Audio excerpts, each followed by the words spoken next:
Hotel থেকে কিনে খাওয়ার দিন শেষ, রান্না করার বাংলাদেশ। হোটেল থেকে সেদিনকার কিনতে গেছিলাম 10 টাকার ডাল আর 10 টাকার রুটি। দোকানদার বেটা আমাকে দিলই না, বললো আমরা 10 টাকার রুটি ডাল বিক্রি করি না। কিন্তু বেটা বুঝলই না যে আমি এটা বাচ্চার টিফিনে দেবো, এত আমার লাগবে না।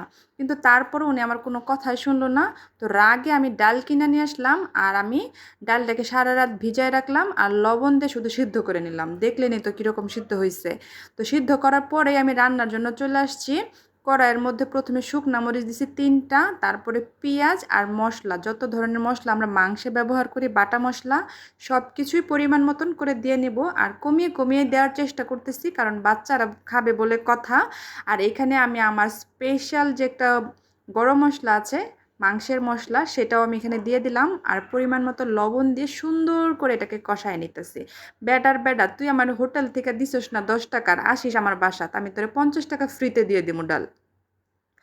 এখন এই যে এখানে ডালের মধ্যে যে পানি ছিল ওইটা আমি একটু আলাদা করে রাখছি, কারণ কষানির সময় কিন্তু কোনো ধরনের পানি দেওয়া যাবে না, শুধু ডালটাই দিব। আর কষানির মধ্যে কিন্তু যত সুন্দর হবে এটা আপনার বুঝতে হবে, যত সুন্দর কষানি তত সুন্দর মজা। এখানে আমি কোনো ধরনের পানি ব্যবহার করব না, পানি ব্যবহার ছাড়াই আমি এই ডালটাকে কষাইতেই থাকবো এমনভাবেই কষাবো যেন সব ধরনের মশলা এই ডালের মধ্যে একদম ঢুকে যায়।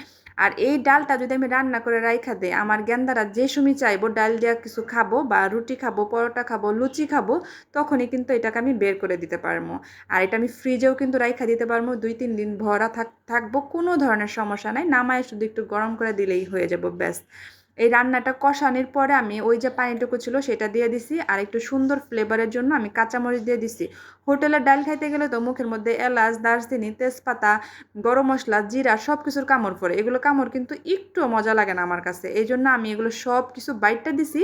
কামড়ের পড়ার কোনো ভয় নাই। আর বিশেষ করে যেহেতু বাচ্চারা খাবো, এই জন্য তো আরও সুন্দর করে মিহি করে ব্লেন্ড করে দিছি।